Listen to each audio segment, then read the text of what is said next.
Hola, buenas tardes. Pedro, buenas tardes. Pedro, que nos va a dirigir unas palabras, es el vicepresidente de la Coordinadora Nacional de Reales Sociedades Económicas de Amigos del País de España. Esta conferencia está dentro del ciclo del agua y la organizamos hoy desde Zaragoza con la intervención de Eugenio Nadal, que a continuación, después de que nos salude el buen amigo Pedro, pues os lo haré. Pedro, tienes la palabra. Muy buenas tardes. Agradecer la gentileza de la Real Sociedad Económica de Amigos del País de Zaragoza, que desde la distancia me brinda la oportunidad de participar en esta actividad cultural.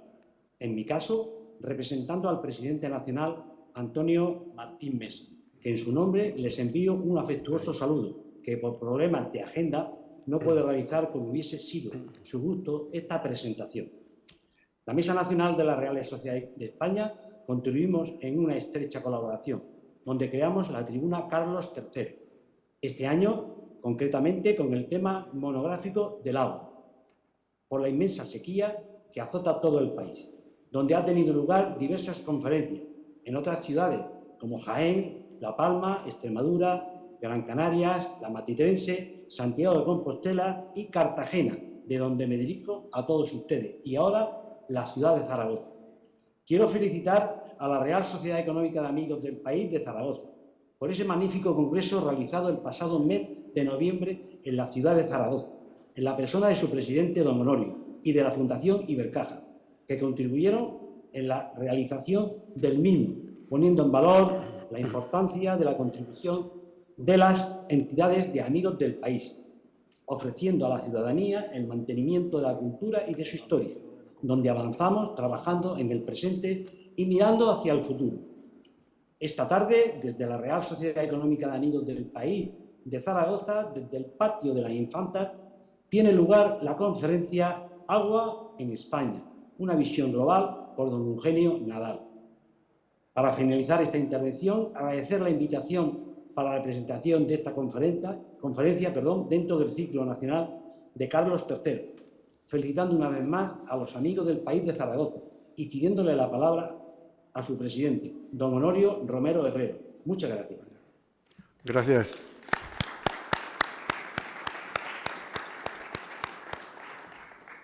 Gracias, Pedro. Pues vamos por tus palabras, por tus cariñosas palabras, y vamos a dar comienzo.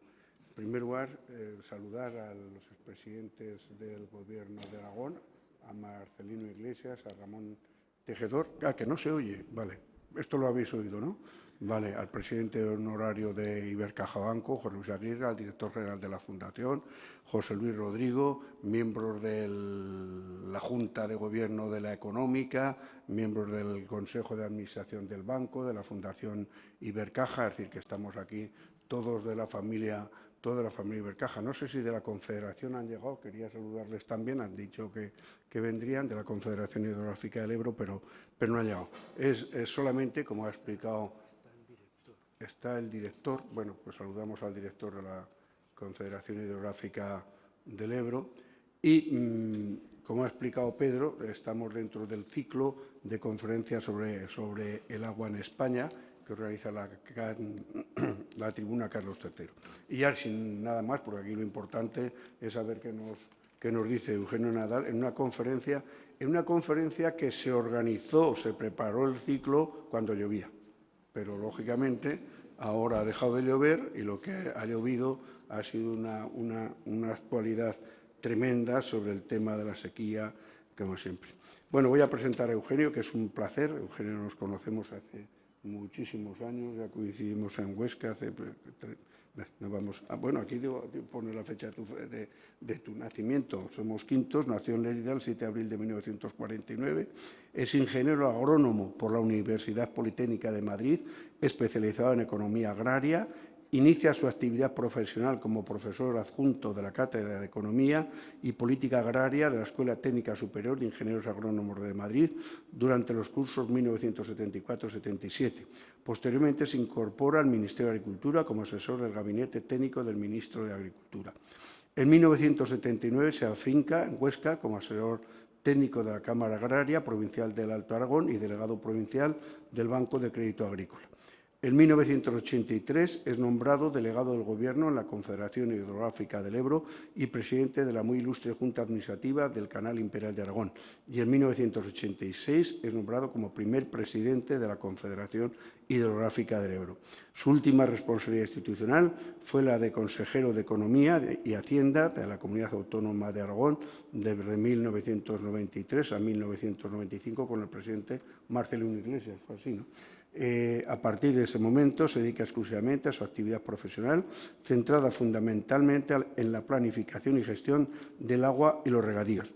Fue socio fundador de la empresa de ingeniería agronómica y consultoría en materia de aguas y riegos NL Consultores Sociedad Limitada, con sede social en Huesca. También en la ciudad de Huesca fue presidente del patronato de la Fundación Casa de Amparo y vicepresidente de la Fundación Joaquín Costa, adscrita al Instituto de Estudios Alto Aragoneses. En el año 2002 se incorpora al Consejo de Administración de Ibercaja, donde llega a ocupar la vicepresidencia primera y ahora también está en Ibercaja Banco. Estuvo como consejero de administración con la transformación, la constitución de Ibercaja Banco, donde Ibercaja trasladó todo su negocio, y en la actualidad es patrono de la Fundación Bancaria Ibercaja de su constitución en el año 2014. Es miembro de la Real Sociedad Económica de Amigos del País. Es miembro de la Comisión del Agua de Aragón en calidad de experto designado por el presidente de la Comunidad Autónoma y ha sido presidente de la Mesa de Diálogo del Agua. Ha publicado, en colaboración, 7 libros, 2 relacionados con la economía agraria y 5 sobre materias relacionadas con el agua y los riegos. Tiene trabajos editados en diversas revistas científicas especializadas en las mismas disciplinas. De entre los muchos seminarios, cursos universitarios y congresos, tanto nacionales como internacionales, donde ha participado, destacar la Sociedad Francesa de Economía Rural, la Universidad Internacional Menéndez Pelayo de Santander, de la que ha sido durante varios años profesor y director de sus cursos anuales sobre política hidráulica. También asistió como miembro de la delegación española al Congreso Mundial de Grandes Presas de San Francisco en junio de 1988, a la Conferencia Mundial de Naciones Unidas sobre el Medio Ambiente y el Desarrollo celebrado en Río de Janeiro en 1992, la denominada Cumbre de la Tierra, y al Tercer Foro Mundial del Agua como miembro de la delegación de la Comunidad Autónoma de Aragón en Kioto, Japón, en el año 2003. Ha colaborado en diversos medios de comunicación, tanto nacionales como regionales, y especialmente en los medios locales de Huesca. Antes de darle la palabra a Eugenio Nadal, pues saludar a todos y en especial también a todos los compañeros de Reales Sociedades Económicas que están conectados a través de YouTube para ver la conferencia y oír la conferencia de Eugenio Nadal. Al entrar se os ha dado unos cartones, unas tarjetas, para si queréis formular alguna pregunta la vais pasando y al final pues habrá un coloquio donde Eugenio nos contestará a lo que se pueda contestar. Así llueve, no llueve, no. Bueno, gracias a todos y Eugenio tiene la palabra. Buenas tardes. Me pidió mi buen amigo Honorio, cuando me incorporé a la Real Sociedad Económica Aragonesa, Amigos del País, que preparara esta conferencia. Y la verdad, él lo ha dicho, es que en ese momento la situación hidráulica en España, salvo en algunas zonas muy limitadas, era una situación muy equilibrada. En este momento, la verdad es que estamos en un momento mucho más crítico, sobre todo en determinados ámbitos territoriales. Pero en una intervención de esta naturaleza es necesario tratar de eludir eso. Por lo tanto, yo he preparado una visión general que, de alguna forma, las cuestiones concretas saldrán, pero era obligado a hacer una intervención de esta naturaleza. Con este índice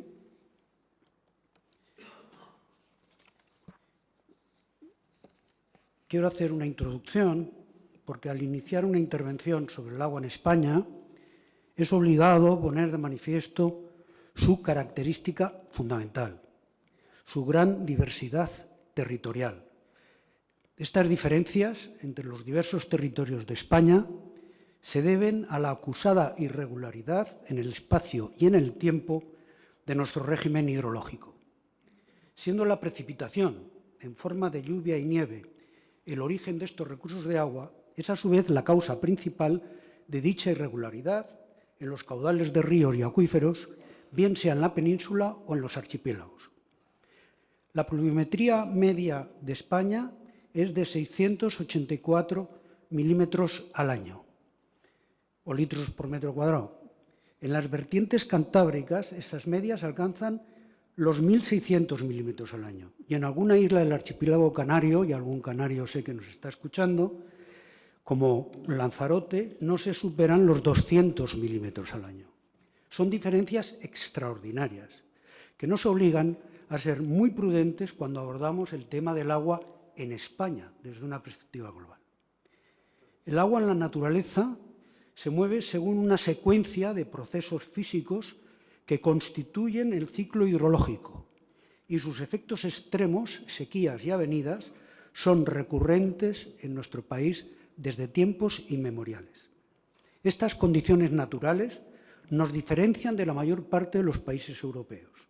Podemos afirmar que el comportamiento de nuestros ríos es de régimen torrencial, comparándolo con los que discurren por la mayor parte del continente. De ahí las dificultades específicas con que nos encontramos a la hora de transponer a la legislación española las directivas europeas dedicadas a la política del agua. Son la prudencia y desapasionamiento principios a mantener para hablar del agua en España. Como he dicho, yo voy a tratar a lo largo de mi intervención abordar el mayor número posible de temas, como he puesto en índice, a costa de no poder ser exhaustivo, pero como luego tendremos un coloquio en aquellos temas que les puedan interesar más, estaré encantado de responderles.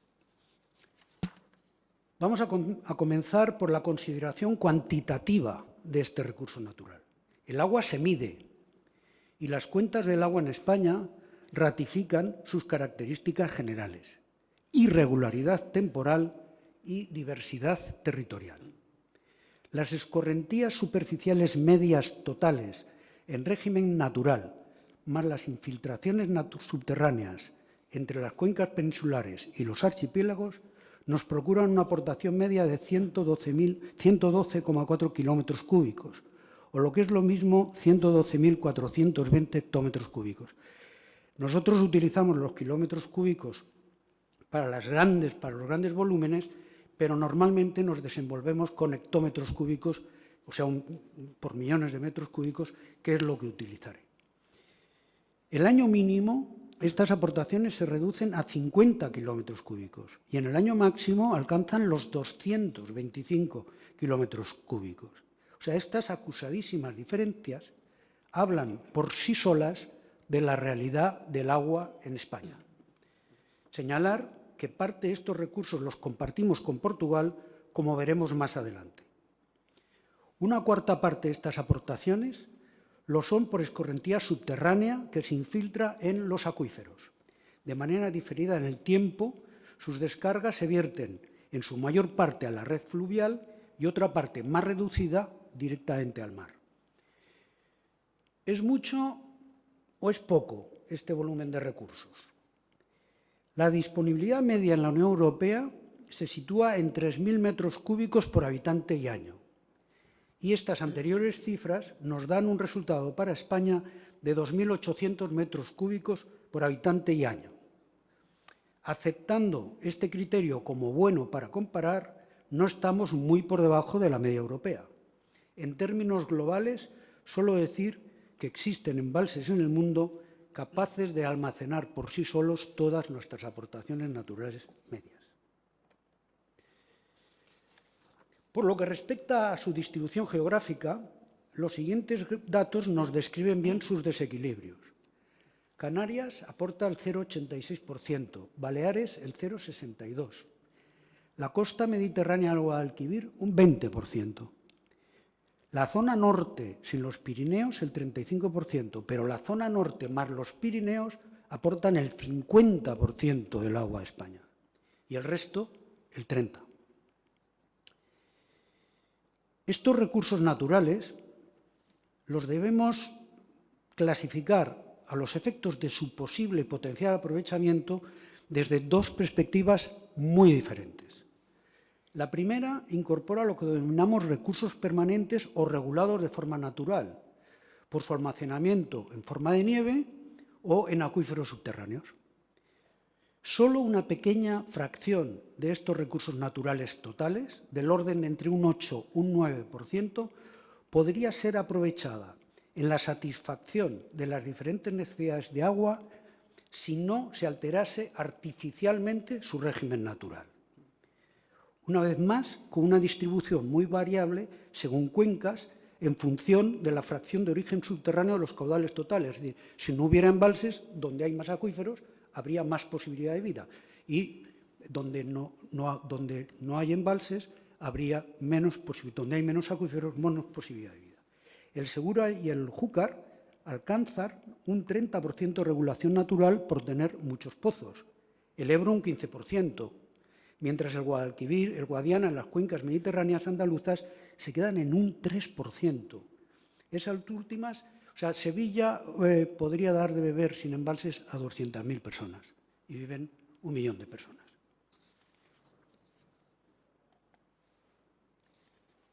En España, sin embalses artificiales, apenas se podrían regar en verano unas 250.000 hectáreas y en primavera 500.000 como regadío eventual. Así estábamos en el siglo XIX, cuando nos teníamos que proveer de alimentos mediante los coloniales y los ultramarinos. Es tan cierto que sin agua no hay vida posible, como que sin la construcción de presas sería imposible aprovecharla de manera acorde a la distribución temporal de nuestras necesidades. De ahí la verdadera importancia del segundo grupo al que me refería de los recursos regulados regularmente.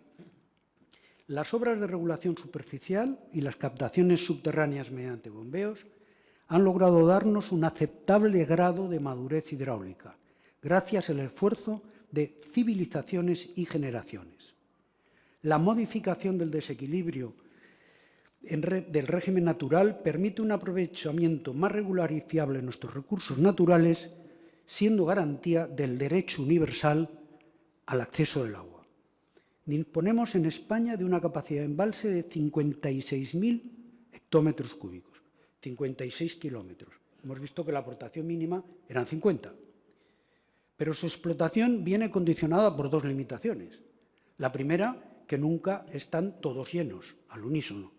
Y la segunda, que no es lo mismo el agua que cabe en un embalse con la realmente disponible para atender necesidades, con demandas estacionales muy acusadas, como pueden ser los usos agrarios. Por ello, nosotros diferenciamos entre capacidad de un embalse y su volumen de regulación, siendo este último el realmente disponible para atender usos y demandas. Pues bien, hoy disponemos de una capacidad de regulación de aguas superficiales de 40.000 hectómetros cúbicos en un año medio. 40 kilómetros sobre los 112 de aportación en el año medio. A ello debemos añadir 5.500 hectómetros cúbicos aportados por las extracciones mediante bombeo de aguas subterráneas. Este aprovechamiento conjunto de aguas superficiales y subterráneas nos sitúa en una disponibilidad neta total del entorno de la mitad de nuestros recursos. En un año medio podemos aprovechar la mitad. El esfuerzo para lograrlo ha sido ímprobo. España cuenta con una antigua y extensa tradición en la construcción de presas. Existen todavía hoy en uso presas construidas en época romana. Hemos construido 1.200 diques para generar 750 embalses de capacidad superior a 1 hectómetro cúbico. Tremendo esfuerzo concentrado en muy buena medida durante el pasado siglo XX. Pese a ello, podría parecer que nos sobra agua, dado que utilizamos la mitad de la que nos procura la naturaleza, pero optimizar más su aprovechamiento exigiría y exige la construcción de nuevas grandes presas. Nuestras condiciones geográficas limitan extraordinariamente esta posibilidad. En las cuencas con abundantes recursos, como vimos Galicia y la cornisa cantábrica, el problema viene de sus condiciones orográficas de estas cuencas. Son cortas, con mucha pendiente y desaguan enseguida al mar. No existen lugares físicos para construir diques y embalsar sus aguas. Y en general, en toda España, los impactos sociales, como por ejemplo el número de pueblos a inundar, los económicos y los ambientales, hacen muy difícil, en mi opinión, por no decir imposible, actualmente, seguir construyendo grandes presas, sin que ello deba significar la renuncia a la construcción de más presas de menor dimensión y, por tanto, de menores impactos. Todo esto lo hemos referido respecto de los recursos convencionales que nos procura la naturaleza.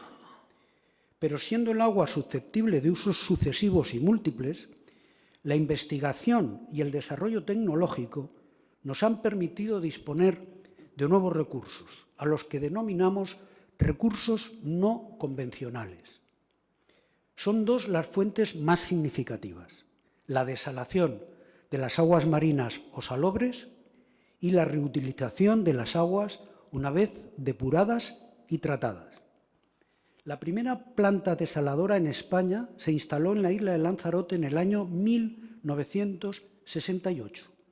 Tenemos una larga experiencia en estas tecnologías que han venido mejorando sustancialmente en sus rendimientos y costes, especialmente los rendimientos energéticos por metro cúbico de agua dulce producida.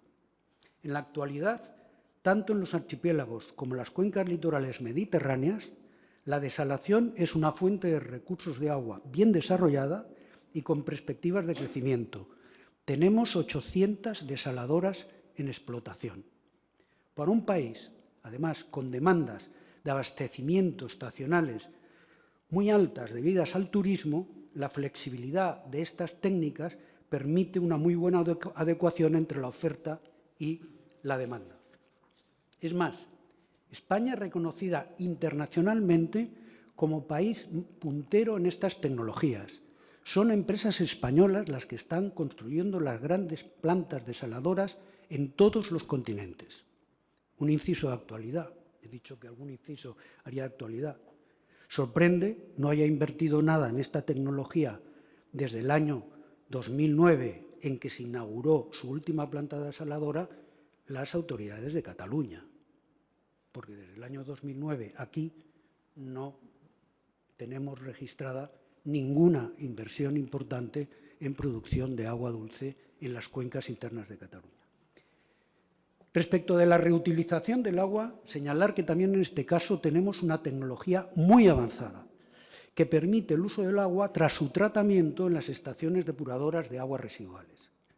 Las técnicas para esta reutilización ya tienen su utilidad contrastada y también son exportadas por nuestras empresas industriales a muchos países, siendo de aplicación para usos de regadío, baldeo de calles y jardines, campos de golf, lavados de coches. Carece de sentido utilizar agua potable con los costes que conlleva su producción para este tipo de aprovechamientos menos exigentes en calidad. Avanzar en reutilización será también esencial para limitar los vertidos a los litorales, las aguas costeras, muy presionadas por el turismo. En las islas pequeñas como Ibiza, Formentera, Gomera, El Hierro, es un objetivo ya en este momento lo que allí denominan el vertido cero, es decir, eliminar cualquier tipo de vertido, aunque sea depurado. Esta regeneración y reutilización del agua tendrá, sin duda, un papel muy relevante de manera progresiva en el tiempo para conseguir minorar la huella hídrica de los actuales usos del agua en España.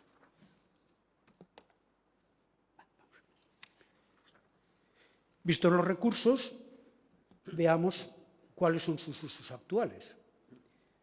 Establecida por ley la prioridad de los usos de abastecimiento de poblaciones, esta demanda urbana asciende en la actualidad a 4,7 kilómetros cúbicos, con la siguiente distribución.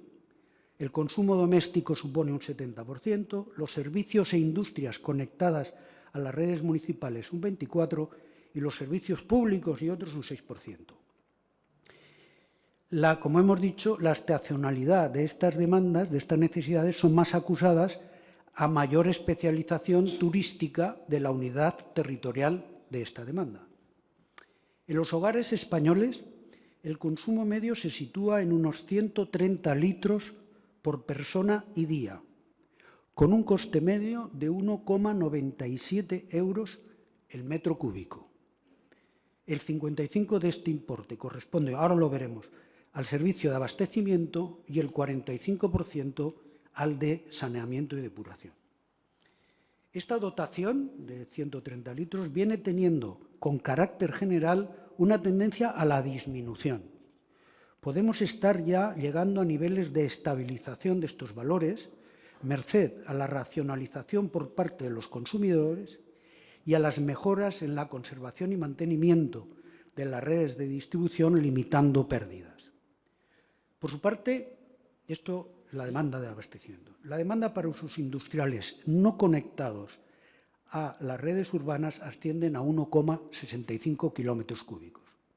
De lo anterior, de estos dos datos, se deduce la escasa relevancia de las demandas urbanas e industriales respecto de los recursos regulados disponibles cuando consideramos a España como una unidad hidrológica. Y como yo he dicho al principio, eso tiene mucho riesgo, porque si la observamos como una unidad hidrológica, pues realmente con estos volúmenes no tendríamos por qué tener ningún tipo de problema en ningún lugar de España. Por su parte, la energía hidroeléctrica, si bien utiliza grandes volúmenes de agua, no la consume. Es lo que conocemos también como uso no consultivo. Según los datos del año 2019, el volumen turbinado medio fueron 16 kilómetros cúbicos, 16.000 hectómetros, o sea, mucha agua, con una potencia instalada de 17.000 megavatios y una producción media de 30.000 gigavatios hora año. Esto supone un 16% de la producción de energía española, de energía eléctrica española, pero con una variabilidad sujeta a la propia irregularidad en la disposición de los recursos hídricos. La actual Estrategia Nacional de Restauración de los Ríos, impulsada por el Ministerio de Transición Ecológica con ayudas financieras europeas, tiene consecuencias sobre estos usos del agua. Al producirse la caducidad de sus concesiones y no ser de interés su continuidad, se procede a la demolición de sus infraestructuras, presas, azudes, tuberías, turbinas, etc. El objetivo de esta política ambiental es reconectar los cauces de los ríos en 3.000 kilómetros antes del año 2030. Como saben, estas actuaciones derivan en ocasiones en fuertes debates sociales. Por su importancia estratégica y como derecho fundamental que es, parece obligado volver a detenernos en alguna consideración respecto del ciclo del agua. En España tenemos una compleja formación de las tarifas del agua abastecimiento debido a los diferentes conceptos incorporados y a los diversos tipos de gestión. Las comunidades de la fachada mediterránea es donde más se paga por los servicios de abastecimiento, Murcia 1,66, Cataluña 1,41. En ella se concentra buena parte de la población y disponen de recursos limitados. En los valles interiores, el Ebro, el Duero, encontramos las tarifas más asequibles. Navarra, 0,52, Castilla y León, Aragón. En estos casos sucede lo contrario, poca población y abundantes recursos. Madrid se sitúa en una media en 0,88. En el ciclo urbano del agua, el saneamiento y la depuración tienen, como hemos visto, un peso muy específico, en las tarifas el 45. Y también hay una desigual distribución. Ahí en Aragón es la comunidad más cara, con 1,52, y Madrid está en 0,59, Canarias en un 0,42, es la más barata. Yo creo que estas significativas diferencias se deben más a los sistemas de gestión y los diversos importes, como los cánones de vertido, etcétera, porque no guardan relación. Así como en el abastecimiento sí guardan relación con la disponibilidad, donde hay menos agua es más cara y donde hay más agua es más barata, aquí en lo que es el saneamiento y la depuración responde a otros criterios.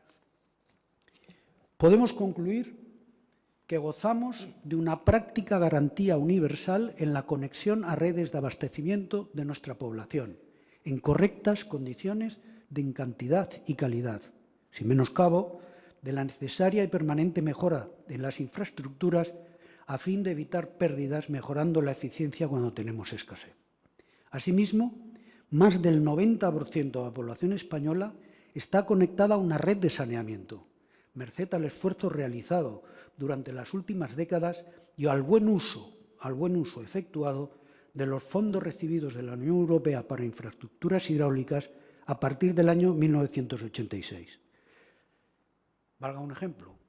En el año 1982, más o menos cuando yo llegué a la Confederación Hidrográfica del Ebro, Vitoria, Pamplona, Logroño, Zaragoza, Huesca, Lérida vertían todas sus aguas fecales directamente a los ríos.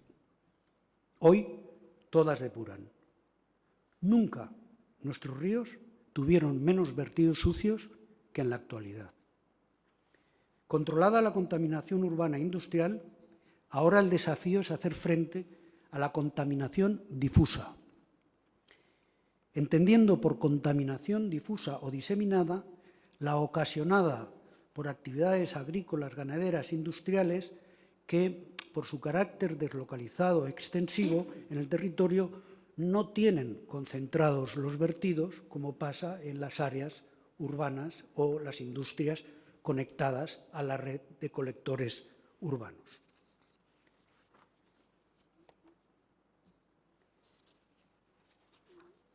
Pero, sin duda, la demanda de agua para el riego de nuestras tierras de secano se configura como la de mayor importancia.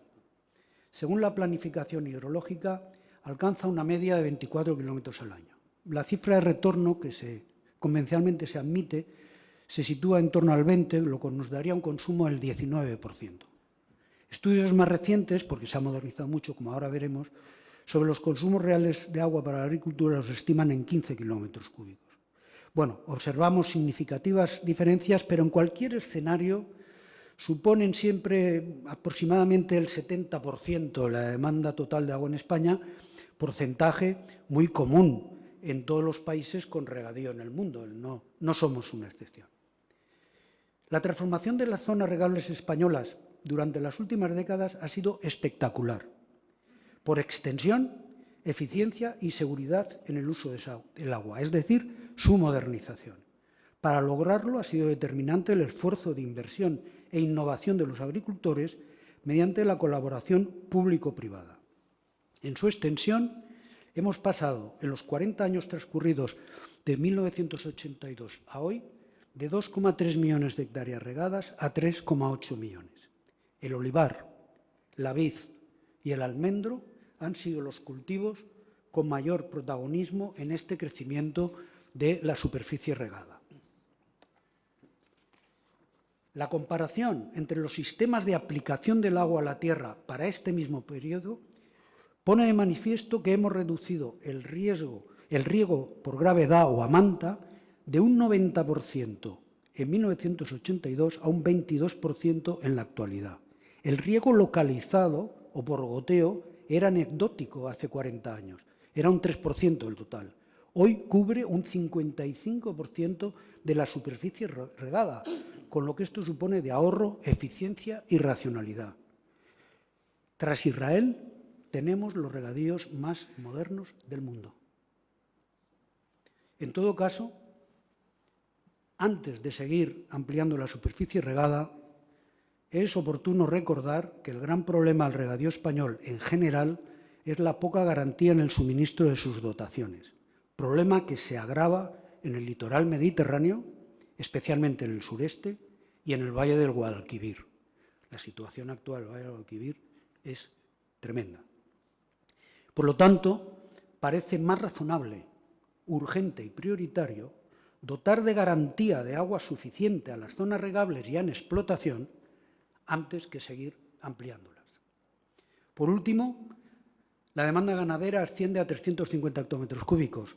Bueno, es una cifra muy poco significativa con respecto al volumen total, aunque no está carente de la necesidad de políticas específicas. En relación con las demandas ambientales, los aspectos ambientales, el río constituye un complejo ecosistema fluvial, por ello la protección y recuperación del dominio público hidráulico es fundamental. La delimitación de protección de los acuíferos es otro instrumento para la conservación y protección de la calidad del agua, porque son muchas las actividades humanas que repercuten negativamente sobre los ríos, acuíferos y sus entornos. Por ello, la planificación hidrológica, al que luego hablaremos con más detalle, si nos da tiempo, programa inversiones tendentes a la corrección de estas alteraciones negativas. También, a lo largo de las últimas décadas, la planificación ha ido estableciendo una nueva demanda de lo que se define como caudales ecológicos o caudales mínimos que deben circular por un tramo determinado de todos y cada uno de los cauces naturales. Estos requerimientos ambientales no suponen consumo de agua, al no ser una demanda constructiva, pero sí constituyen restricciones en ocasiones muy significativas para los restantes usos, siendo el más relevante su competencia con los regadíos. El debate sobre los métodos para la estimación de los volúmenes necesarios para preservar las condiciones ambientales es permanente entre ecologistas y agricultores. Este debate encuentra su mayor dificultad a la hora de determinar los volúmenes y calendarios de estos caudales ambientales. Los caudales ecológicos del Tajo Segura, del que hablaremos, junto a los del río Alberche para el abastecimiento de Madrid, pues son ejemplos que todos conocemos de este debate, ¿no? Bueno, lo cierto es que en aplicación de la legislación europea y nacional, hoy los caudales ecológicos tienen en España una implantación generalizada y de obligado cumplimiento. Consecuentemente, también tienen su parte alícuota de responsabilidad en los episodios de sequía, por alcanzar ya un 16% de todos los desembalses de agua en España. ¿Cuánto llevo?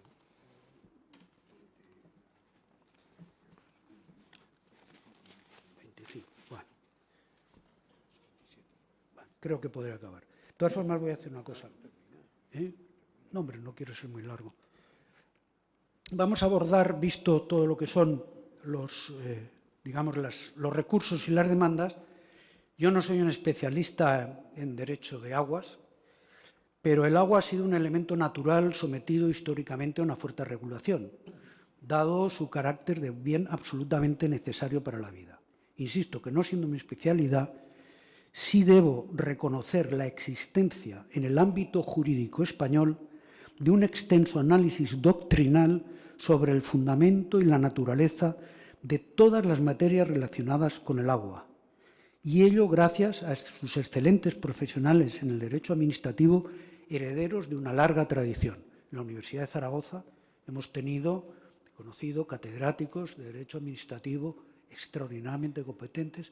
Y quiero hacer un recuerdo especial en este momento a don Antonio Envid, porque ha pasado por un momento de cierta dificultad. Es en la Constitución de 1978 donde se establece la distribución de competencias entre el Estado y las comunidades autónomas. El artículo 149 reserva al Estado la competencia exclusiva cuando las aguas discurran por más de una comunidad autónoma, que lo denominamos cuencas intercomunitarias, y en el artículo 148 permite a las comunidades autónomas asumir determinadas competencias. Bueno, a su amparo y gracias a una interpretación, como siempre, generosa, se transfirieron todas las competencias en materia de aguas en las cuencas que conocemos como intracomunitarias, que ahora vamos a definir. La singularidad canaria en materia de derecho de aguas tiene unos arraigados antecedentes históricos, es decir, la legislación de aguas española siempre ha respetado la singularidad del derecho histórico del agua en las Islas Canarias. Ahora la norma reguladora básica es la Ley de Aguas de 1986 y los desarrollos que se han ido produciendo. Quiero acabar este punto señalando que el agua, como es un bien de dominio público, su aprovechamiento queda sujeto al régimen de concesión y su posterior inscripción, fuera cual fuere el lugar o el origen de esas aguas o el uso al que fueran destinadas, lo que no implica la inexistencia de aprovechamientos no inscritos y, por tanto, ilegales, desgraciadamente. La gestión y la planificación del ciclo del agua en España se fundamenta en el principio de unidad de cuenca hidrográfica natural, entendida esta como la superficie de terreno cuya escorrentía superficial fluye en su totalidad a través de una serie de corrientes, ríos y eventualmente lagos hacia el mar por una única desembocadura, estuario o delta. La cuenca hidrográfica, como unidad de gestión del recurso, se considera indivisible. El ejercicio de las competencias públicas en materia de gestión y planificación del agua se realiza por demarcaciones hidrográficas, entendiendo por ellas la zona terrestre y marítima compuesta por una o varias cuencas, como las acabamos de definir, vecinas, y las aguas de transición y costeras asociadas a dichas cuencas. En total, en España tenemos 18 demarcaciones hidrográficas, que en el plano que tienen ustedes ahí más o menos se ve el puzzle a través del cual se gestiona el agua en España. Como ven, es un puzzle pues bastante extenso. En las cuencas ya definidas como intercomunitarias, la Administración General del Estado ejerce sus competencias mediante las confederaciones hidrográficas como organismos de cuenca. Son entidades de derecho público con personalidad jurídica propia y distinta del Estado y autonomía funcional. Ebro, Duero, Tajo, Guadiana, Guadalquivir, Segura son las más representativas. En las cuencas cuyas aguas superficiales, como hemos dicho, discurren íntegramente por una sola comunidad autónoma, son ellas las reguladoras de su modelo de organización. Aquí podríamos destacar la demarcación hidrográfica de las cuencas internas de Cataluña, que es la que ahora está con un problema muy serio, la demarcación hidrográfica de Galicia Costa, la de las cuencas mediterráneas andaluzas y la de las cuencas atlánticas andaluzas con dos ámbitos, el Guadalete y el Barbate por un lado y el Tinto, el de Piedras por otro. Existen casos mixtos, como son las confederaciones hidrográficas del Júcar, del Cantábrico y del Miño-Sil, que integran varias cuencas independientes pero de carácter intercomunitario cada una de ellas. Los archipiélagos y las ciudades autónomas de Ceuta y Melilla son también demarcaciones. A estos efectos de la planificación, cada isla canaria la identifican como una cuenca. Sin embargo, en Baleares consideran todo el archipiélago como una unidad. Bueno, cada comunidad autónoma, ya ven. Las confederaciones hidrográficas son depositarias de una brillante tradición de servicio público. Sus importantísimas actuaciones a lo largo del último siglo han transformado el territorio, mejorándolo y ordenándolo, dando lugar a grandes avances socioeconómicos, desterrando la miseria y el hambre, merced al aprovechamiento del agua para producir alimentos y energía limpia y renovable. Son además órganos participados por los usuarios del agua desde su creación en 1926 y por las comunidades autónomas desde la aprobación de la vigente Ley de Aguas en el año 1986. Actualmente las confederaciones hidrográficas pues, tienen algunos problemas porque molestan a las comunidades autónomas. Hay comunidades autónomas que no quieren convivir con ellas pues porque no quieren aceptar que haya órganos del Estado, de la Administración General del Estado, que afecten a sus territorios, ¿no? Pero bueno, es precisamente a las confederaciones hidrográficas y a los órganos administrativos propios de las comunidades autónomas a quienes compete el principal instrumento técnico-jurídico de la política del agua en España, la planificación hidrológica, que es a lo que yo, digamos, específicamente me he dedicado, digamos, técnicamente, ¿no? Sus antecedentes históricos se remontan al Plan Gasset del año 1902, el cual, muy alejado de las actuales técnicas de planificación, era un simple y extenso catálogo de actuaciones en materia de obras hidráulicas. Es en 1933 cuando ya considerando el aprovechamiento integral de las aguas y las realidades geográficas y económicas de las diversas cuencas naturales, se redacta, dirigido por don Manuel Lorenzo Pardo, el Plan de Obras Hidráulicas de 1933. Sin duda, el proyecto del trasvase Tajo Segura fue su principal seña de identidad.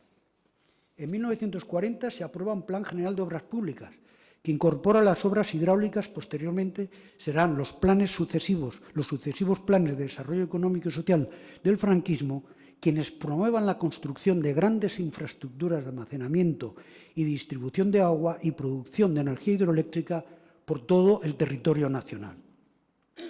Con la Ley de Aguas de 1986, la planificación hidrológica adquiere carta de naturaleza jurídica y técnica específica, con órganos administrativos y de participación también específicos en el ámbito de las confederaciones y demarcaciones hidrográficas. Desde lo que venían siendo meros planes de obras, la planificación hidrológica actual adquiere un carácter omnicomprensivo, se extiende a todo el territorio nacional, pasa a ser multidisciplinar con procesos de revisión y actualización continuos. Cuando la Directiva Marco del Agua de la Unión Europea del año 2000 obliga a la planificación como instrumento esencial de la ordenación y gestión de los recursos hídricos, tomó en consideración la experiencia española generada por las confederaciones hidrográficas, cuyo centenario se celebrará el próximo 2026. La actual política del agua en Europa tiene sus principales objetivos en su planificación en la protección y conservación de las buenas condiciones de las masas de agua, condiciones ambientales de las masas de agua. Consecuentemente, la planificación hidrológica en España ha reorientado sus objetivos en la misma dirección y abandonando casi por completo las obras hidráulicas. Ahora las estrategias pasan por alcanzar el buen estado de las masas de agua para disponer de un medio hídrico y de sus ecosistemas asociados en condiciones ambientales cada vez mayores, en renovar la visión de la dinámica fluvial para favorecer su recuperación ambiental desde una perspectiva de viabilidad económica, legal y social, mejoras en la gestión mediante actuaciones dirigidas a un mejor uso del agua a partir de la mejora del control de los volúmenes de agua utilizada y mejores garantías en el suministro de agua a la población de cada cuenca.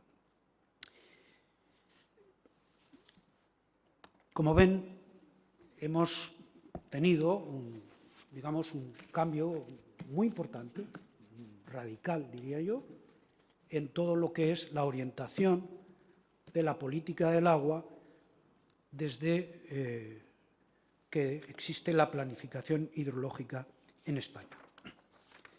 Como ya vamos a ir acabando, quiero abordar el tema de las aguas fronterizas. España comparte aguas con todos sus países vecinos. Son lo que denominamos recursos hídricos compartidos o aguas fronterizas. Con Francia compartimos fundamentalmente los ríos Garona y Segre, más otras pequeñas cabeceras. Con Andorra el río Valira y con Marruecos el río de Oro en Melilla. Nuestras relaciones con Francia tienen un marco estable de relación a través de una Comisión Hispano-Francesa de Aguas Fronterizas y además están reguladas y en funcionamiento comisiones mixtas hispano-francesas más de gestión específicas como son las del río Garona, en el Valle de Arán, y la del lago Lanós, en la cabecera del Segre, en la Cerdaña. Pero sin duda las relaciones con Portugal son las más significativas. No en balde el 38% del agua de Portugal procede de España. El marco de nuestras relaciones es el denominado Convenio de Albufeira, suscrito en el año 1998 y que se va renovando y actualizando progresivamente. Este acuerdo incorpora, entre otras cuestiones, la determinación y aplicación del régimen de caudales mínimos que deben circular una vez los ríos compartidos se adentran en el territorio de nuestro país vecino. Y es precisamente esta cuestión la que últimamente viene siendo motivo de un debate bastante amplio, donde se expone que sería incomprensible que se reduzca el agua a los regantes españoles y que se regale a Portugal más caudal del acordado. Es cierto que los caudales medios circulantes por las estaciones de control establecidas por el propio convenio para cada río superan con creces los caudales integrales mínimos que España debe respetar como servidumbre. El volumen conjunto a respetar entre los ríos Miño, Duero, Tajo y Guadiana es de 10 kilómetros cúbicos, 10.000 hectómetros cúbicos, y lo aforado suma 25. Teniendo en cuenta que casi aportamos a Portugal una cuarta parte de nuestros recursos naturales de agua, pues parece acertado el debate abierto al respecto. Pero su aprovechamiento no es sencillo. Serían precisas obras hidráulicas de dimensión y complejidad más que extraordinarias, y ya hemos puesto en manifiesto la fuerte oposición existente en la sociedad contemporánea hacia los proyectos de nuevos embalses y trasvases. Casi un tercio de esta agua teóricamente recuperable es aportada por el río Miño, y el agua del Tajo, que entra en exceso en Portugal, la tenemos en la frontera, no en los embalses de Entrepeñas y Buendía, en su cabecera, origen del trasvase Tajo Segura, como vamos a ver a continuación. Con los parámetros técnicos económicos hoy disponibles, los costes de inversión y explotación para hacer posible la recirculación de estos excedentes vertidos a Portugal son tan elevados que superan la actual capacidad de pago de sus potenciales usuarios en el Levante español.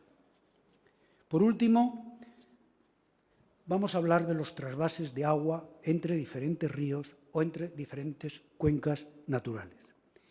Estos trasvases responden a una técnica ordinaria para el aprovechamiento de este recurso, con raíces también en la civilización romana en la península ibérica. Es decir, desde una perspectiva técnica, son un instrumento más de la planificación hidrológica. Estas obras, si transfieren aguas entre cauces de una misma cuenca, no suelen plantear conflictos y, si lo hacen, son de carácter local. Sin embargo, los trasvases entre cuencas distintas generan tensiones territoriales, sociales y políticas muy intensas y permanentes. De ahí que los aspectos técnicos de posibles trasvases de agua se vean siempre superados por esa dimensión sociopolítica. Cuestión diferente, que la cito de paso, es el intercambio de derechos concesionales entre distintos usuarios a través de los mercados del agua. La experiencia española, también salvo la especificidad de Canarias, es muy reducida en lo que a los mercados del agua se refiere. Volviendo a los trasvases entre diferentes cuencas, en este momento en España tenemos 14 trasvases en explotación. De ellos, 8 tienen un volumen de transferencia superior a 1 hectómetro cúbico, es decir, tienen una cierta entidad. 5 con origen en la cuenca del Ebro, de estos grandes, 2 en la del Tajo y 1 del Segura. El de mayor envergadura es el acueducto Tajo-Segura, que permite transferir aguas de la cuenca alta del Tajo, como hemos dicho, los embalses entre Peñas y Buendía, a las cuencas del Guadiana, Segura, Júcar y mediterráneas andaluzas. Su explotación y gestión se regula por ley específica aprobada en 1980 por el Congreso de los Diputados. En sus sucesivos desarrollos reglamentarios se ha ido limitando los volúmenes autorizados a transferir y desde los 1.000 hectómetros cúbicos anuales que podrían pasar por sus conducciones, la realidad de su explotación da una media muy inferior, alrededor de 250 hectómetros cúbicos, una cuarta parte. Sus usos son múltiples: abastecimiento de poblaciones, regadíos y usos ambientales para proporcionar aguas a las tablas de Daimiel. La reciente planificación hidrológica de la cuenca del Tajo ha impuesto mayores limitaciones a los volúmenes autorizados, provocando una tensión permanente entre las comunidades de Valencia y Murcia con la de Castilla-La Mancha, como ya hemos señalado, debido al establecimiento de superiores caudales ecológicos en el Tajo. Es necesario recordar aquí que la cuenca del río Segura es la de mayor déficit hídrico de España debido a su elevado grado de aprovechamiento. Son también significativos por el volumen de población abastecida 2 trasvases desde la cuenca del río Ebro. En su cabecera y desde la margen izquierda del Alto Ebro, en Álava, se transfieren caudales para el abastecimiento del Consorcio de Aguas del Gran Bilbao mediante los trasvases Zadorra-Arratia y Cerneja-Ordunte, con una media conjunta de unos 200 hectómetros cúbicos al año. Y desde el delta del Ebro se transfieren agua para abastecimiento de industrias en la provincia de Tarragona. Su concesión es de 4 metros cúbicos segundo, fue recuperada de las concesiones de los canales de riego del propio delta. Se le conoce como mini trasvase del Ebro y está regulado por ley específica aprobada en el Congreso de los Diputados en el año 1981.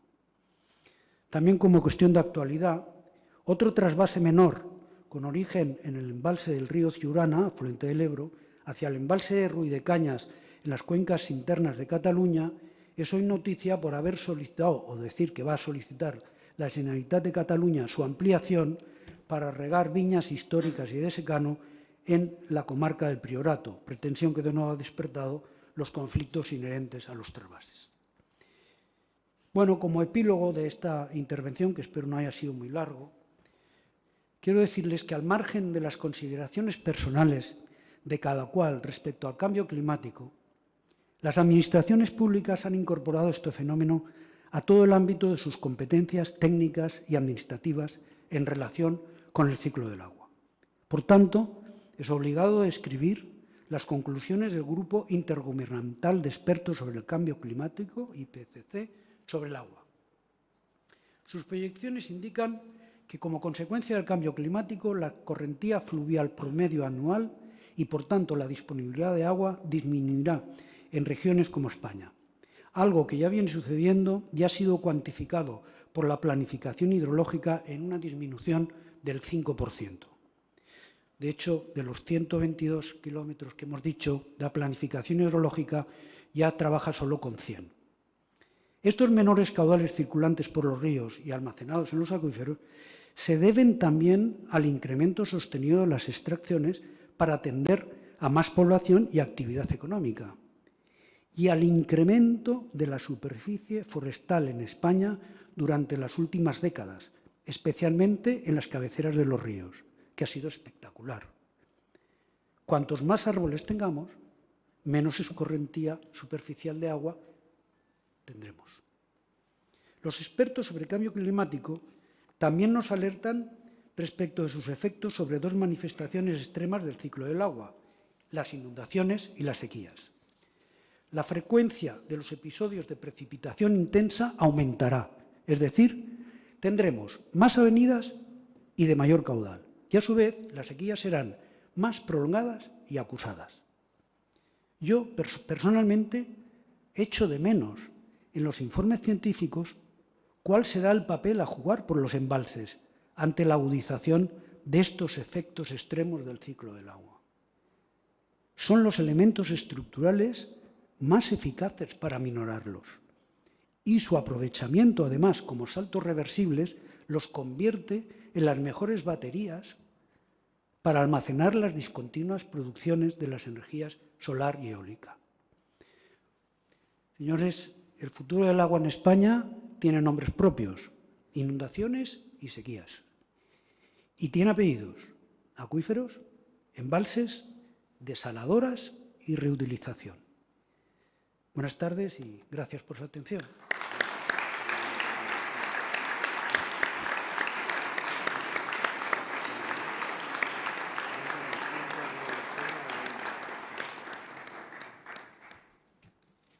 Que le digo que muy bien en tiempo. Sí, está y el contenido una maravilla. Aquí nos has ilustrado, yo ya la había leído y además he ido tomando alguna nota, pero bueno, no ha hecho falta porque han... Esto, dentro de la solidaridad, el conferenciante creo que es la primera vez que veo que no bebe agua. Tampoco hace falta ser tan estrictos, ¿no?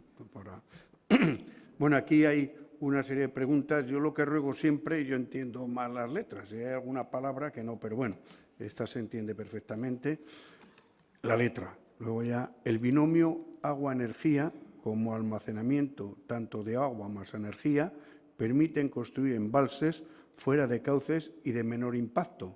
¿Qué futuro tiene? Bueno, lo he citado al final. Yo estoy totalmente convencido de que los embalses van a tener un papel protagonista en la regulación de las energías verdes, porque por su propia naturaleza son discontinuas. Hay energía solar cuando hay sol y hay energía eólica cuando hay viento. Ahora mismo yo no soy un especialista en energía, pero sí he leído que una buena parte de la energía eólica que producimos no la podemos consumir porque no se ajusta bien entre oferta y demanda. Entonces, evidentemente, de hecho, tenemos dos aprovechamientos, uno en el Pirineo de Huesca y otro en el Pirineo de Lérida, dos saltos reversibles espectaculares, construidos precisamente para regular la producción de las centrales nucleares, que son el salto de Moralets y el salto de Llauset. Uno en la Noguera Pallaresa y otro en la Noguera Ribagorzana. Estos saltos, que en términos energéticos son deficitarios, es decir, consumen más energía para elevar el agua de la que producen al turbinar, al bajar. Pero en términos económicos son muy rentables, porque una energía que se va a disipar, que se va a perder, se almacena y luego se obtiene con ella, pues para las compañías eléctricas ha sido rentable. Evidentemente, la respuesta que le puedo dar yo la tienen las compañías hidroeléctricas. Si la reversibilidad, o sea, si las compañías eléctricas creen lo que yo creo, pues seguro que se utilizarán los embalses como aprovechamientos reversibles. Pero es algo que el sector de la producción y distribución eléctrica tendrá que decidir. Luego hay aquí una serie de preguntas que están relacionadas unas con otras. Las voy a formular alguna independiente y luego ya van, yo creo que todas en la misma dirección. Contradicciones entre el Plan Hidrológico Nacional y el régimen autonómico, insolidaridad de algunas comunidades.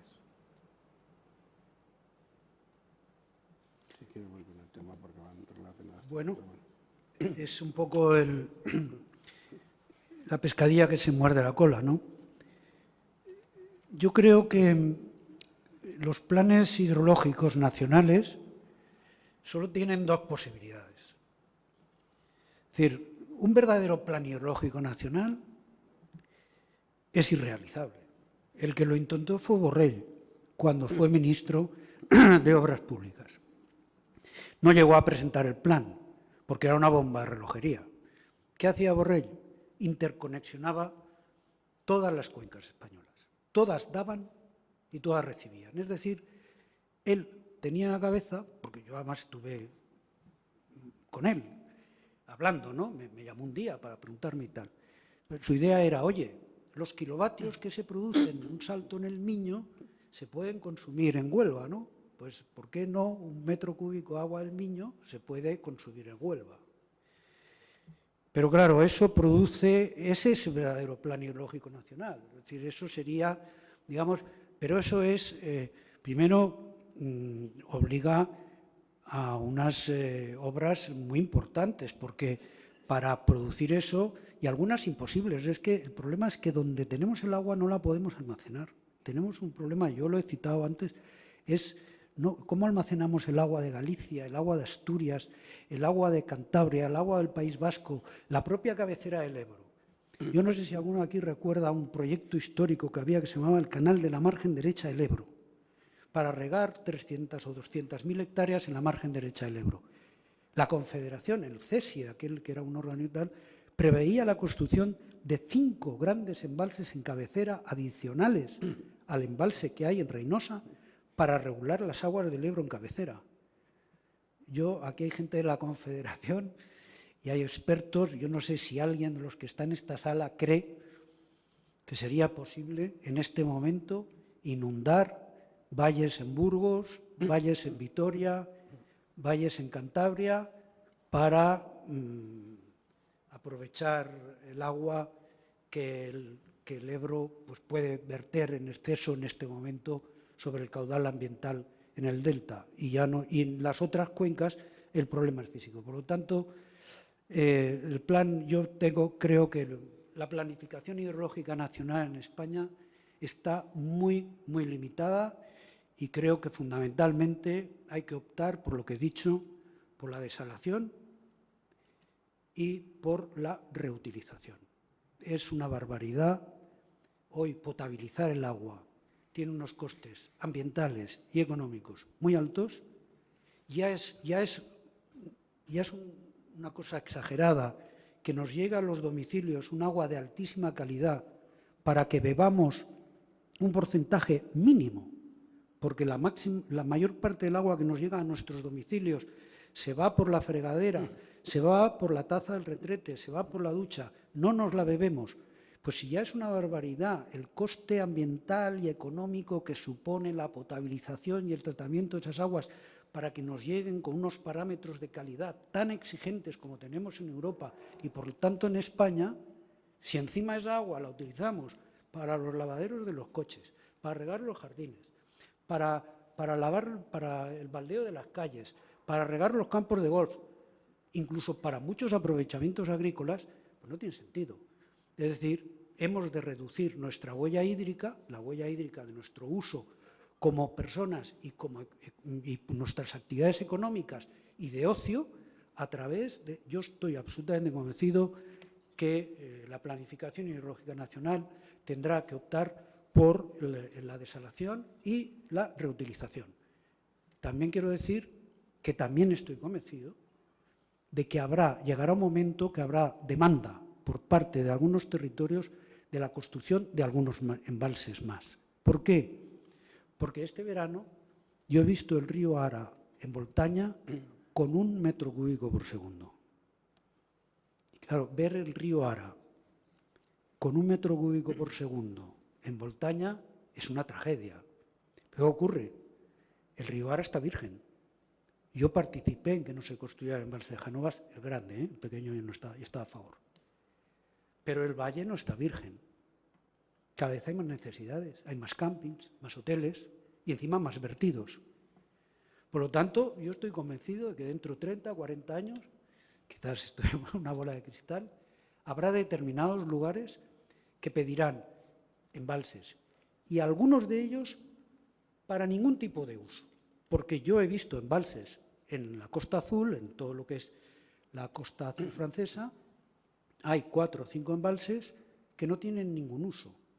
Desembalsan calculando el periodo de llegada del agua para que los fines de semana haya agua en los ríos, simplemente. Almacenan, abren el miércoles por la tarde, el jueves, para que el agua llegue sábado y domingo, que es cuando está la gente, luego cortan y el único uso que tienen esos embalses es que haya agua en el río cuando la gente está en esas localidades. Vamos a ver si entiendes la letra.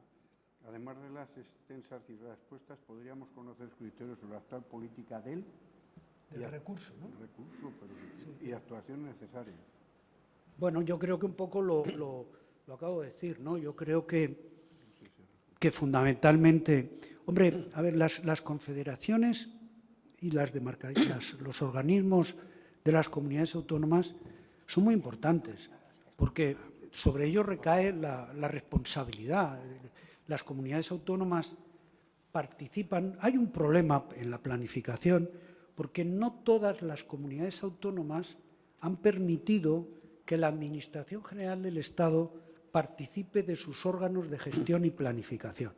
Es decir, el Estado ha sido generoso y ha incorporado, a través de la ley, como hemos dicho, a las comunidades autónomas, además de los usuarios que ya participaban de las confederaciones del año 26, en la toma de decisiones que están preguntando, para que sea participativo y para que se tomen las decisiones más adecuadas. Pero yo lo viví personalmente. A mí el Consejo de Ministros me nombró delegado del Gobierno en la Administración Hidráulica de Cataluña y duré un mes.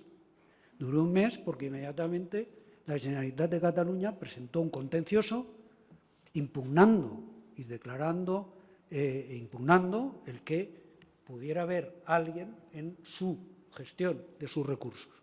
Claro, cuando uno ha tenido estas experiencias, ahora cuando ve la televisión y ve a algunas personas que nos alertan y que además solidariamente, porque hay solidaridad, ¿no? Tener a 6 millones de personas con falta de agua es un drama y serio. Pero claro, ahora hay que ir al solidario. Bueno, en su momento no quisieron que la Administración General del Estado pudiera saber cómo estaba gestionando. Pues un error, porque posiblemente, a lo mejor, eso podía haber coayudado a ir viendo, oye, mira que hace falta más y tal. Y si han estado un poco entretenidos desde el año 2009, pues no sé, en otras cosas, pues claro, ahora es un problema. La solidaridad es imprescindible en el tema del agua, pero también voy a hacer un matiz en relación con lo que he dicho de las viñas. Yo estaba convencido que en el año 1981, cuando se hizo la ley del mini trasvase del Ebro, la última aprobada por el Congreso de los Diputados, nunca más se plantearía en España un trasvase para usos agrícolas. Había un consenso en la transición, que yo estaba en Madrid y viví, había un consenso político en la transición de que si se hacían más trasvases, se harían solo para abastecimiento de poblaciones, no para usos agrarios. Y yo creo que ese fue el fracaso del plan del año 2000 del gobierno de Aznar, que recargó primero solo sobre el Ebro, es decir, resolver todos los problemas del agua en España desde una sola fuente, que era el Ebro. Y el Duero no existía, el Tajo no existía, el Guadiano no existía, todo en el Ebro. Y segundo, para usos agrarios. Claro, que el melocotón de Fraga sea solidario con el melocotón de Murcia es complicado. Es complicado. Pero, sin embargo, creo que los ciudadanos debemos de ser solidarios. Es decir, en este momento, cualquier medida que se acuerde con carácter provisional y urgente, pues como ha dicho el presidente Valencia, ¿no? pues para atender a las necesidades de las cuencas internas de Cataluña. Andalucía está en un problema muy grave. Lo que pasa es que Andalucía tiene, así como las cuencas internas de Cataluña, el regadío es muy poco significativo. En el Guadalquivir el regadío es muy significativo y allí tienen un problema serio, muy serio también. En Cataluña los medios de comunicación hablan de limitar a 200 litros persona y día. Usted habla de 130 litros persona y día. No lo entiendo. ¿Puede aclarar esta diferencia? Lo sé. Me he dado cuenta cuando lo he dicho. 130 es lo que consume el ciudadano, o sea, individualmente. Pero claro, hay consumos inherentes al hecho de que nosotros estemos, que no son los nuestros personales. Es decir, hay un bar donde te tomas un café, hay un sitio donde lavan coches. Entonces, cuando dicen 200 litros, están diciendo a la red de distribución de los ayuntamientos, por tu número de habitantes no puedes pasar de 200 litros por habitante y día. Lo cual quiere decir que si aceptamos que el mínimo para poder vivir serían 130, quedarían 70 para el resto de los usos. Pero si al mismo tiempo le quitamos presión, quiero decir, esa es una muy buena pregunta, porque efectivamente entiendo que podía producir confusión que teniendo 130 limitaron a 200, pero cuando dicen 200 no están diciendo que son 200 para ti o para mí. Son 200 para ti y para mí, pero con el resto de usos inherentes que se atienden a través de la red municipal de distribución. Yo creo que estas dos últimas las podemos unificar en una, porque es la pregunta que esperábamos todos. ¿Qué opina del trasvase del Ebro a otras cuencas? ¿Y cree que sería factible y legal acometer en este tiempo un gran trasvase con la normativa europea? No, eso lo vimos ya en el 2000, ¿no? Yo, si han fijado, he dicho que el futuro del agua en España, desgraciadamente, tiene los mismos nombres que siempre: sequías, inundaciones. Y cuando he puesto los apellidos, no he puesto los trasvases. Pues porque creo que no, que es toparse contra una pared y técnicamente, pues hombre, a ver, en este momento el mini trasvase del Ebro, que tiene una concesión de 4 metros cúbicos por segundo, por la ley esa que he dicho del 81, solo puede llegar al pueblo de Cunit, que es el último pueblo de la provincia de Tarragona, el límite con la provincia de Barcelona. Si en el Congreso de los Diputados modifican ese artículo y permiten que la tubería se alargue hasta conectar con la red de ATL, de Aigües de Ter y Llobregat, que es la que distribuye el agua en alta en las cuencas internas de Cataluña, los 4 metros cúbicos por segundo no se han consumido nunca, ni cuando en Salou están 200.000 personas en verano y en Torredembarra y tal, o en Reus. Es decir, que esa concesión otorgada nunca se ha llegado a consumir íntegramente. Bueno, si a mí técnicamente me preguntan eso, pues yo qué tengo que decir, racionalmente tengo que decir, hombre, si no hay un incremento concesional, porque ya esa servidumbre está otorgada, y con eso, alargando el tubo, se resuelve el problema, pues técnicamente yo no puedo decir que no, porque no hipoteco más a la cuenca del Ebro, porque esa concesión ya está. ¿Cuál es el problema de esto? El problema de esto es que una vez pones el tubo, alargas el tubo, entonces el tubo se queda permanente, entonces las necesidades van incrementando y al final, ¿qué pasa?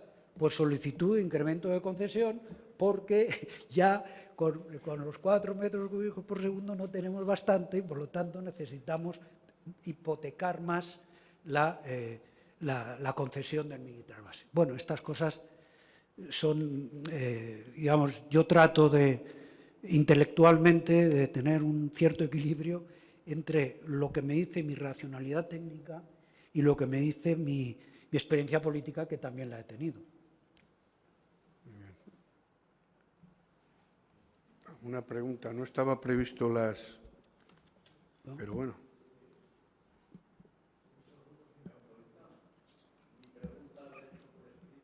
¿Ah, sí? ¿Cuál? Ah, vale, ya está leída. Sí, pero desearía ampliar un poco mis dudas y la respuesta del doctor Nadal, al que le felicito por el rigor intelectual y el método que ha seguido en la experiencia. Y sí que querría insistir en un tema. En España, dentro de los avatares de los planes hidrológicos, la regulación del agua corresponde al Parlamento y al Estado y al Gobierno.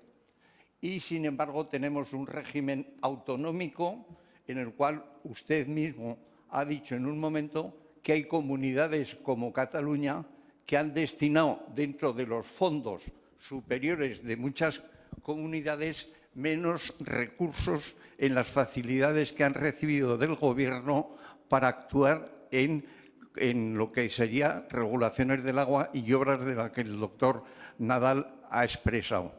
Entonces, mi pregunta sería, reiterando lo de que brevemente he podido exponer en la tarjeta que amablemente nos ha sido solicitada, ¿cómo ve usted ese tema?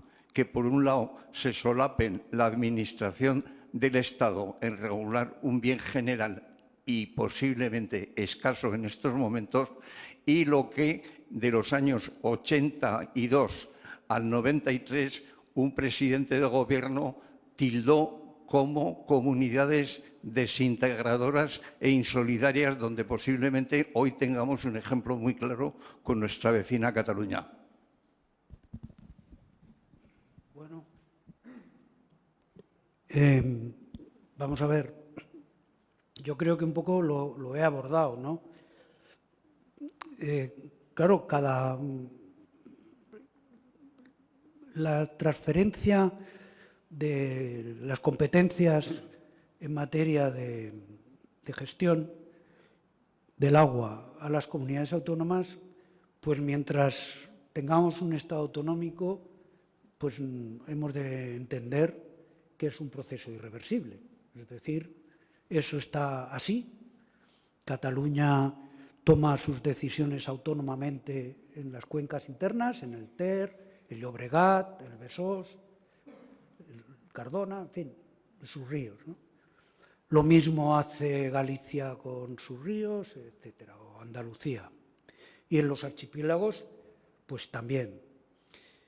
Sí que el Estado, las comunidades autónomas son Estado, pero para entendernos, cuando hablamos del Estado, pues hablamos de la Administración General del Estado. Sí tiene a través del Plan Hidrológico Nacional la posibilidad de la reorganización integral de los recursos de agua en España. Es decir, una competencia que además hay un Consejo Nacional del Agua, del cual participan los usuarios, las comunidades autónomas, y ese Consejo Nacional del Agua es el que preceptivamente informa al Consejo de Ministros el Plan Hidrológico Nacional, para que a su vez el Consejo de Ministros, una vez recibido el informe del Consejo Nacional del Agua, lo remita a las Cortes Generales para su aprobación por rango de ley. Y, por tanto, en el momento que es ley, es de obligado cumplimiento por todas las demarcaciones hidrográficas, sean confederaciones o sean administraciones autónomas.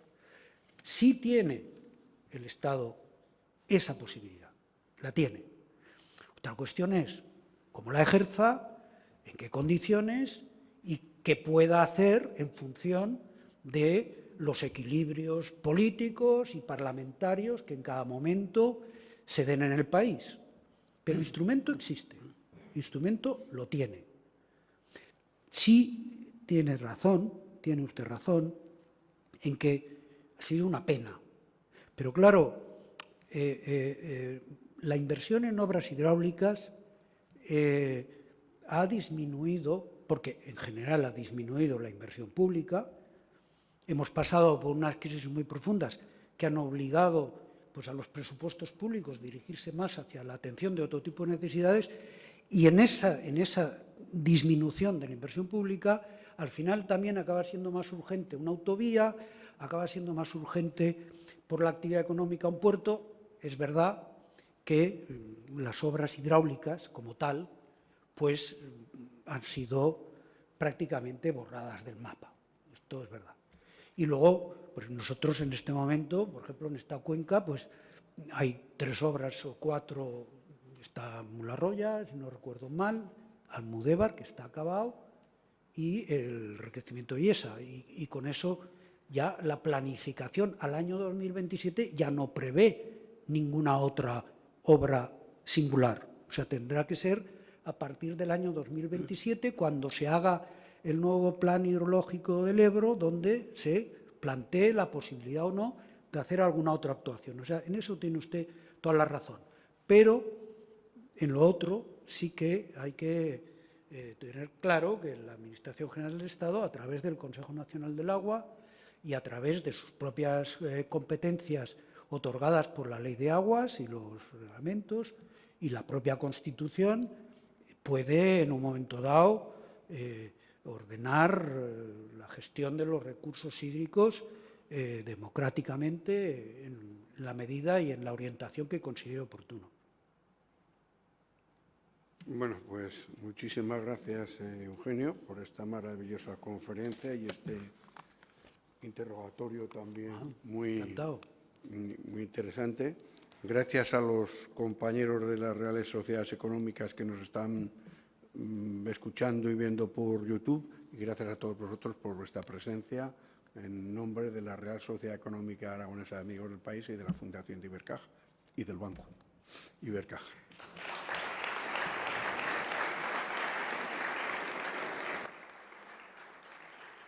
Está fenomenal, Eugenio. Sí. Fenomenal. ¿Te quieres llevar las preguntas? ¿Y le das vueltas? Muy bien.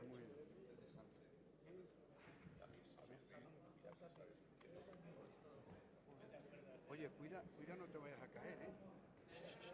No bajes por ahí, no.